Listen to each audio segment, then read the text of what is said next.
Welcome to Authentic Living with Roxanne, a place where we have conscious conversations about things that really matter in our lives. And now here's your host, Roxanne Derhodge.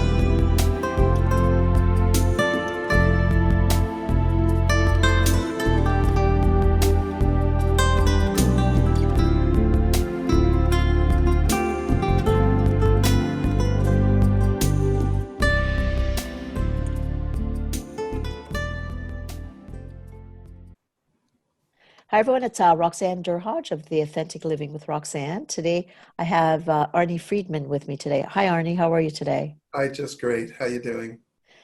So Arnie's gracious with his presence today, and he's done a lot of things in his career path, but I thought I'd tell you a little bit about his bio that I have in front of me. His life journey has led him on a path of passion and whole person authenticity, and you know that I talk about authenticity as much as I can.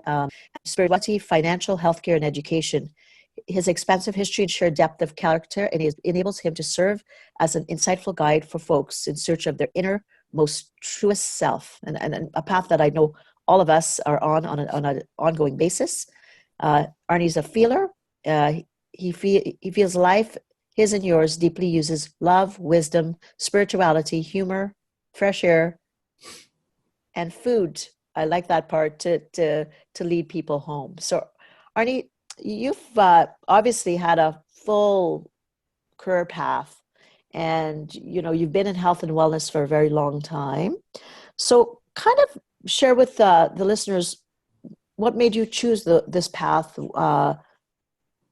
way back when. I don't know if I made a choice, though. It's conscious. It kept evolving. I started out by really wanting to clean up our cities and studied urban planning and city management until I realized that that wasn't really the path that I wanted to take. And so I actually bought a farm in West Virginia, started teaching college and looking at our history, who we are. And that led to really wanting to explore models of learning. So I went off and did my graduate work in transformative learning models and developed different ways that we actually can hear information and take it in, and different patterns and tones and frequencies and so on. From there, I got so enthralled in healing coming out of a philosophy from the East. And so I started studying Chinese medicine.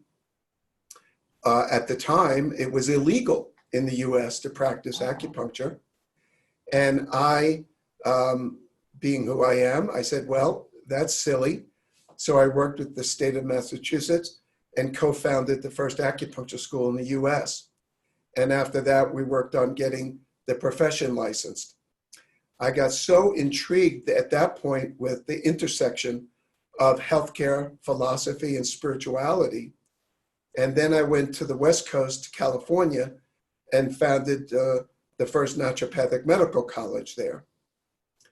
Well, at that point, after getting the school all set up, opened, which was no easy thing to accomplish, I then developed Hodgkin's lymphoma. Oh my goodness. Was told I would be dead. And at the time I said, no, I don't think so. I was in my early 30s and started to delve very deeply into my own life, what was going on inside me, and develop models to really look and listen deeply to what's going on inside of my being, and created a strategy for how I was going to get through this illness. And in so doing, at the same time, learned the depth that we all have within ourselves and how we can really go in and pay attention to that really profound place where we can pay attention to what's occurring.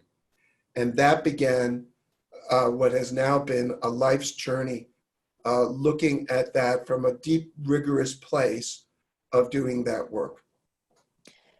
So tell me, like, you must have, obviously you get a diagnosis like this. This is, any of us get scared, right? As soon as we get something like that. And I think I read, I don't know if it was on your website or that you in the hospital, you bought a house. I was, they told me one day that it had spread and sent in the social workers. And they said, well, this is what's happening, and, you should get things in order. So instead of getting things in order, I bought a home. They said, well, you're crazy. I said, well, that's most likely true, but what's that got to do with anything? I said, buying a home, first of all, would give my family a place to be. And second of all, was an affirming action to say, I'm not ready to leave yet. And one way or the other, if I'm not here, they have a home. And if I am here, we have a home. And but it was an affirmation, wasn't it? It was an action step to say, I'm not ready to move on yet. I mean, they told me a few times after doing too many surgeries that they kept seeing it in different places, but it never was there in those new places. So truthfully, at one point, I blessed them, thanked them, and said, it's time to move on because I have a life to now live, and started to really focus in different directions. I would also say for those that are encountering real life physical crisis, we need to take control of our own journey. We need to bring in all the skills and the support, which may or may not include allopathic physicians. In my case, I worked with one of the most extraordinary Chinese practitioners who was the quarterback. And he and I took charge of what we were going to do, but we brought in the allopathic providers who offered their skills, which are immense. Mm-hmm. But we also brought in all the other practitioners and philosophers and thought leaders to look at what direction and how we were going to proceed. So we can't listen to something as the full gospel. We have to take it in, and then we analyze what the meaning of that is in our own journey. So clearly, I mean, what had happened to you, your body was giving you signs, something had to shift. And I'm going to think that you really had to go inside, deep inside, to really listen. And I often say, we get the signs, right? We get the psychological signs, and we can bat that out, and all the way as far as we want. And then the emotions, they get deeper and they get stickier. And then we think, I'm going to ignore this one too, right? And we do this. And then all of a sudden, we start to get physical symptoms, and then we have to show up and see the doc who says, you got to do some things. So in your life, when you got this diagnosis, what did you do to kind of, were you already connected to untraditional forms of medicine? Or, well, I was running the naturopathic school at this time. And as I said previously, I was running the acupuncture school. I was already in a different space. But, there's a difference when you're running this school and now when you have to face your own journey. So one of the things I did, which of course they struggled with at the hospital, was I started to look at different forms of going within. Mm-hmm. And I started with different meditative techniques, which I found were wonderful to get me in, but I needed to learn a strategy for myself, what worked for me. And I taught myself a way to go into what I now call the portal. There's the portal inside of ourselves where we basically have stories going on, right? We have movies happening all the time. Either we're going to write those stories or become the playwright of these wonderful journeys, or they're going to write themselves. They're going to come from the journey that we've taken that we may not even be aware of what we're doing. It could come from our mothers, our teachers, the workplace, our peer group, the tribes that we associate with. They're probably coming from all of those sources, and we've lost our essence in the midst of that. And I went to a portal where I said, where am I the most at peace? Where do I want to be? Well, for me, I wanted to be sitting by a pond under a willow. It just feels great. Leaning on that willow tree. sort of a little Walt Whitman kind of an experience with Leaves of Grass.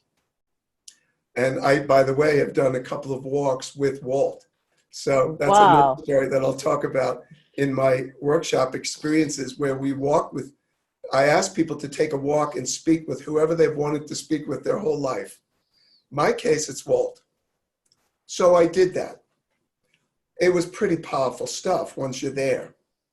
So I found a place of peace and harmony, which in the midst of all that fear, and it's quite clear I was dealing with fear. When you're dealing with life and death, we can't, kid ourselves. I was very much dealing with fear, and I had to chill it out.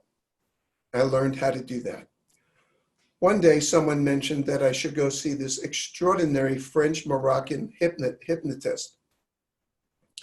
And she was much more than that. And she said, let's go in and see what happens. So we went in. She said, she pulled me out. Arnie, you're already there, so let's go really in and do the work.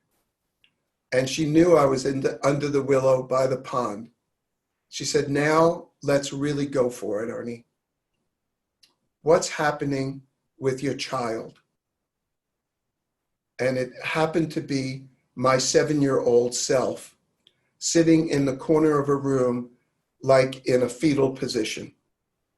Oh no, Arnie, bring that child out. Hold his hand.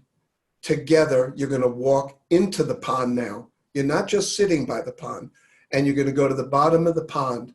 It's dark, it's murky. I couldn't catch my breath until I could. Mm-hmm. And the lesson there was, hang in, it will work out. My 7-year-old and me were walking through the bottom of the pond together until we were called out and then sat back under the willow. Mm-hmm. Well, she taught me I needed to communicate with my 7-year-old, and I call on my 7-year-old when I need to, when I want to. He calls on me. And one of the most extraordinary things is I learned how to soften. Mm-hmm. And I learned how to hold my heart. Mm-hmm. So I take information in through the heart. It then goes to the mind, which the neurotransmitters send out through the body. So that way I was raised in New York with a bit of a tough edge. It's there when it needs to be, but that beauty of the softness of who we are, paying attention, listening, and bringing the world in through the heart is the gift that I've been given through that whole journey. What an amazing story. It's interesting because I'm a trauma specialist, and I see so many people that get stuck, right? They like you said, you go into that portal, and and it's almost like they're making the same bend, and they know they're going to crash, but they come around the same bend. Right. With the same story and the same narrative over and over again. And it's really having people recognize that, unfortunately, we all go through, to have lived is to have had pain. That's a reality of life, but that does not define who you are.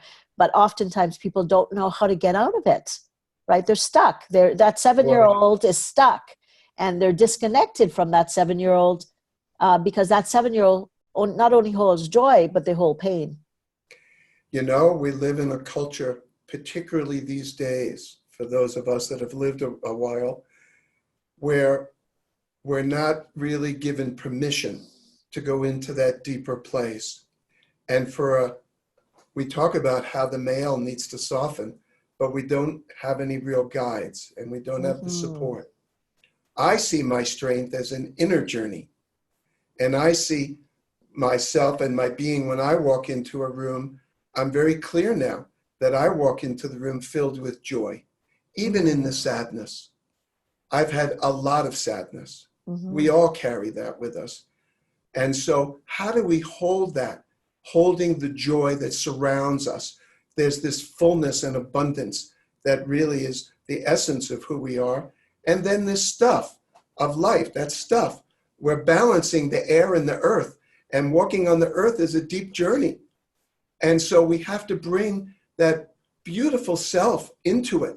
For me, it came through studying deeply in the realms of deep philosophy, Eastern thought, getting ill, and exploring different, when I had a practice and treating people and so on, and then my own crisis. And it wasn't just one crisis. So how do we keep going further and further in there? And so the book I've written, which is a culmination, I'll say there's a few aspects to the book. It's quite unique. I had no idea that this book would come out the way it did. A few years ago, well, probably 10 now, at 3 a.m. in the morning, every single morning, I'm trying to sleep, I would get awakened. I didn't know what was happening. If I didn't pay attention, I was getting headaches. So I got a pad of paper and I put it next to my bed. And I'd start allowing whatever was going to come out to come out. And what came out was poetry, and a particular style of poetic that is about opening the heart and going in. And all of a sudden, dozens of poems start flowing out over the weeks. And then I asked myself, can I come and do this at 3 p.m? So I'd like to get some sleep. And in that, I learned now how to actually have a conversation with that inner self that's going on that needs to bring out these words. So the book came together with the poetry, pretty deep stories, practices, and blessings. And it's looking at that stranger within ourselves that we've either hidden in the corner, become numb to, and we need to now basically reclaim ourselves. And then we need to take this journey, which the book is actually an active journey, looking at how we, in fact, come to that center place, which is our home. So it starts with reclaim and ends with home. And we take this journey. And I think, it's regardless as if with my practice or when I'm speaking or when I'm talking to, directors or HR, people are looking for the same things. Yeah. We are all looking for the same things. I work with some school districts with the health and wellness programs. And I'm working with some districts now in some pretty conservative areas. And first they started to look at me at what are our differences. Mm-hmm. And I said, why don't you hang in there with me a little while and let's see if in fact we can get past our differences, because I see them as an illusion. And if our hearts can meet, and if we truly want to do the work together, let's go on this journey together. It's much easier to do it with people that we think we agree on everything. Mm-hmm. Well, I've been doing it in this one area for 3 years, and I'm still there. And they're now saying to me, I thought you were crazy when we first met. I didn't understand you. And now I'm in fact opening to things that you're showing me. I wasn't even allowed to use the word mindfulness. Mm. And now we're able to look at these things and explore together. I have this one person who's politically a little different, and we set that aside because we know that what we're really looking for is the same thing. We all want to have a life filled with joy and happiness. We all want to share and be with each other. We want to give and be in relational. And as my mentor, Bob Kimball, who just passed in about the last 2 years, I'm really, really sad. Bob's work was looking at the intersection of love and violence. This culture, Bob said, chose to look at law. Love is a much deeper, love takes practice. Love takes work. I choose love. Mm-hmm. I choose to do the work together that brings us into this place where we choose to want to meet. And Martin Buber said, what is God? God is in the meeting. Mm-hmm. Meeting in an I thou in a sacred way rather than meeting in an I it object way. So mm-hmm. First we have to open in a discerning way to one another through ourselves. And if we bring our authentic self to each other, then nothing can really get in the way, can it? We're bringing our fullness into wherever it is that we're engaging at that time.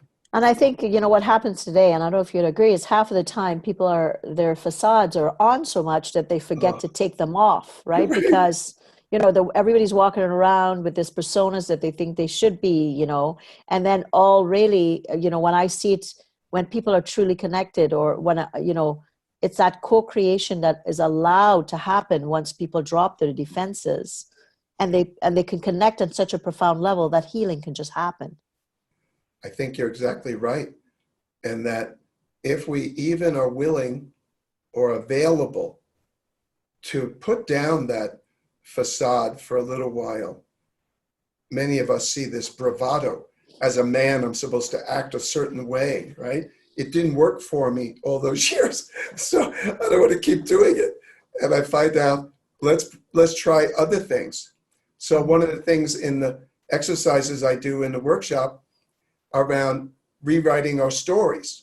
Mm-hmm. And I say to folks, try this, try a different story on for yourself. Let's go into the portal and write a different story. Oh, if certain aspects of it don't feel right, don't work really well, rewrite it. We can consistently rewrite these stories, and we don't have to live with the old ones that are not working for ourselves.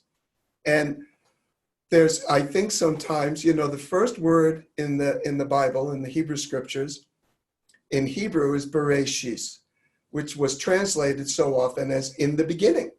Everyone knows the words in the beginning. I go, wait a minute, a little shift in a beginning. Right, for sure. I want to back up because I think something that I really want to touch on is the portal.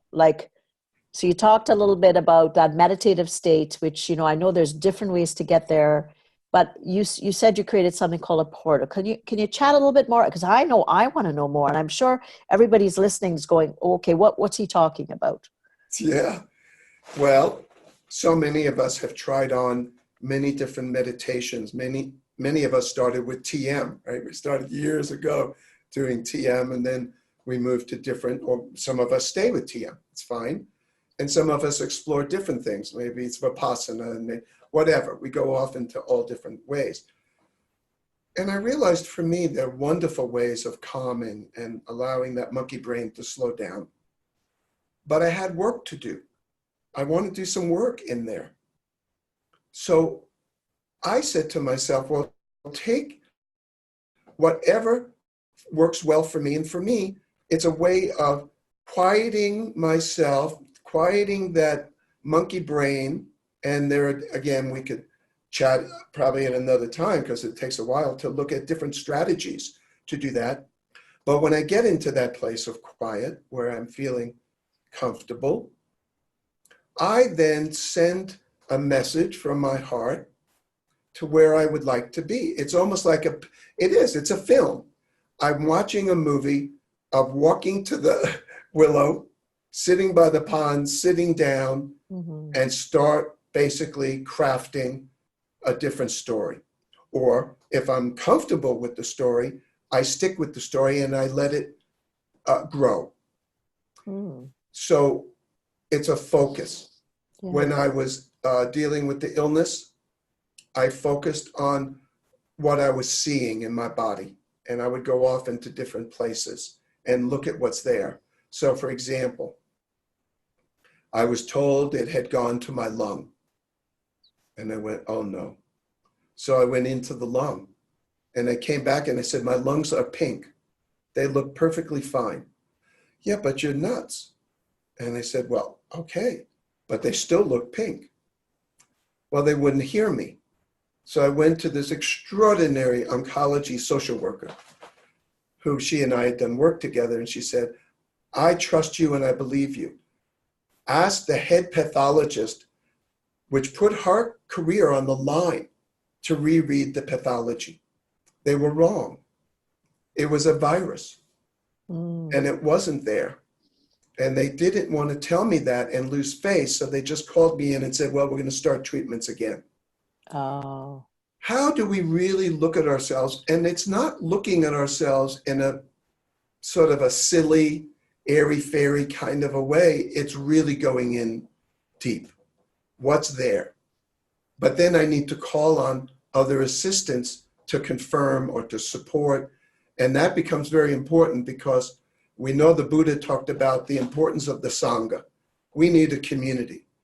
We need a community, though, that really is there to meet us. And so many of us, particularly in this culture, we get our community at work. We get our community from our Stephen Levine used to talk about family of origin versus family of choice. Many of us go to our family of origin when, in fact, we might be able to develop families of choice that really are there to support us. We need to bring the whole thing together. And then we need to stick with this. And that's why the Buddha called it practice. Gurdjieff calls it the work. But we need to go into these places and we need to keep bringing teachers in. So I've had the privilege to do retreats with extraordinary beings like Thich Nhat Hanh, and to sit with the Dalai Lama and listen to him talk to a group of extraordinary people. And, you know, you go off with great teachers that I've been able to study with and so on. We need to bring these folks in. We need to have a mentor or more. We need to have a muse. We need to bring in these folks into our lives. And if we're a little don't know how to do that, or we're concerned that we don't have really great discernment as yet, then why not start with wonderful, like I do these, what I call experiences, where we come together and we do listen. And one person said to me at an experience, I would like you to take more authority in the room. And I said, no kidding. I'm only interested in facilitating your taking more authority. Right. I used to take authority, believing that was the real thing to do. My only role here is to offer assistance, support, guidance, to be a facilitator. I'll help you find your own authority. And some people are ready for that. Some people still need a little more work. So how do we journey? We need to find teachers that are not taking anything from us, but enhancing who we already are. And I'll show you one quick thing. I'm sorry. One quick thing. I now do it automatically. I put my hands on my heart throughout the day. Okay, when I feel, right, and I get stressed, I'm in a situation, I'm listening to something going on in the political scene that I can't get away from, whatever it is, I put my hands on my heart. I cup my heart. How can you not feel your heart? And that goes right into my mind and throughout my body, because we now have the knowledge that our neurophysiology is very much controlled by how we're thinking, feeling, and experiencing. I want to feel my heart. I could go right into the portal just holding my hands on my heart. Well, I can feel it, and you're in New Mexico, and I'm in Niagara Falls, and I could feel that shift, Arnie. Absolutely. You know, so everyone listening, put your hands on your heart and just breathe naturally. Just breathe. All you're doing is paying attention to what you're already doing. And you're bringing all the impulses through the heart up to the mind and out to the rest of the body. When your days are getting crazy, teachers tell me they have no time to meditate. I say, put your hands on your heart. 1 minute, 2 minutes, you'll be in a whole nother place. And when you go back in the classroom, imagine where you'll be. And a nurse called me on a weekend and said, I'm about to go crazy. I'm going to die. I can't even breathe. I said, what is going on? 20 family members here and they're driving me crazy.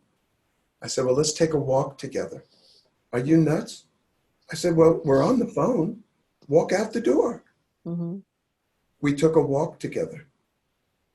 We put our hands on our heart. She called me Monday.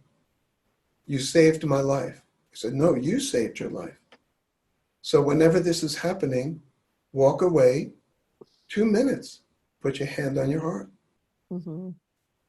And it's, it seems so simple, right? But it's not easy because out there in the world, like you said, what's happening politically with you guys out in the US and the violence that we're seeing all over the world, we're doing the opposites, right? Where people are thinking that mindfulness is a one-off kind of thing, but really we all have the ability to heal internally. And when we connect to ourselves, what do? We change what's around us. We change people, we impact people implicitly or explicitly just by our actions. Just by being who you are as a clear being in touch with your essence, you've come home or you're working on staying home. When you walk into a space, people are going to experience you. Mm-hmm. It's a quiet power. All the clamor, particularly in the US, right now we have a leader, no matter what opens his mouth, primarily lies come out. And certainly anger and all this dissension, it hurts me. It just hurts me. Yeah. All I can do to really deal with that is to bring my heart into a room with a lot of play and humor. And how do we bring that? We need to own that we are beautiful beings. Mm-hmm. And the fact is, he's there. We can do something to shift the energy around that. And we can't. Thich Nhat Hanh used to say during the Vietnam War, and remember this Thich Nhat Hanh is a Vietnamese monk. Yes. We were destroying his country. The US wouldn't let him in because he was the president of the Buddhist Peace Fellowship for many years. And Thich Nhat Hanh, in one of his earliest books, wrote that the US, Americans in the peace movement could throw rocks and be angry better than anyone else he's ever seen. Do you know how to love, he said. Do you know how to touch in? Do you know how to give that love to each other? And if we're really going to deal with war on many different levels, we have to learn to love. Well, on that, I don't think we can end on any better of a note that, the more we love, we can make a difference. And for us to go back to basics. Now, I know you're launching your book, so tell everyone about the book, because I'm sure people are probably going to want to know where they can pick up a copy or if there's digital ways they can get it, and also about your workshops that you provide. Yeah, so the book is called Befriending Your Stranger, and it's currently on all the different sites. So if you like Amazon or Barnes & Noble, or even it's on Target, it's everywhere. And you go there and you can even buy it today, pre-order it. It comes out September 1st, Befriending Your Stranger. And the workshops are what I call, as I said, experiences. And unlike many workshops that are happening these days that are very large and motivational in character, my experiences are very small, intentionally, because I want to do the work. So the workshops are 2.5 days where we come together to really, the intent is at the end of the 2.5 days. And I should say, I always close whatever I'm doing, and with the workshops where we cook together and share a meal. We know the power of sharing a meal together, and all of a sudden the energy shifts and people start really opening up with things. So we'll spend 2.5 days together doing deep, profound, experiential work, going into these places, going into the portal, learning how to do it, rewriting our stories, learning how to continually do that, and learning how to really find home. And so that's what we do. And they're really a lot of fun. And I bring a lot of joy and play within the practice and the work that we do. Well, it sounds amazing.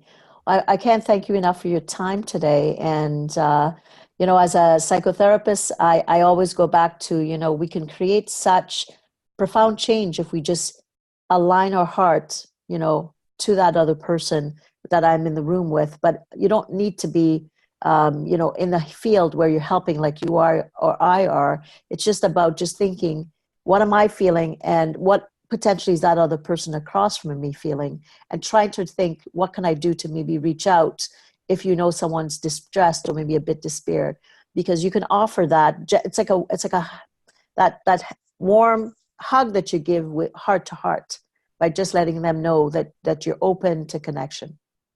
it is about connection. And how do we bring touch into a world that's so frightened of touch? And how do we do touch in a very healthy, healing way? Touch should be healing, and it shouldn't be the kind of craziness that the media talks about. So we need to be in our sanghas where we bring together, how to live fully.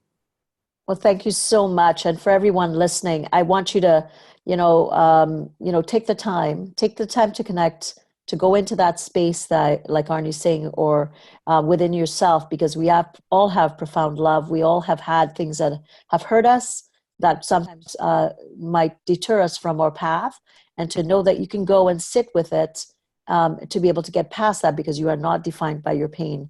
We are all light. We come into this world as a light. We hit bumps along the way, but that doesn't mean it needs to get you off where you need to be.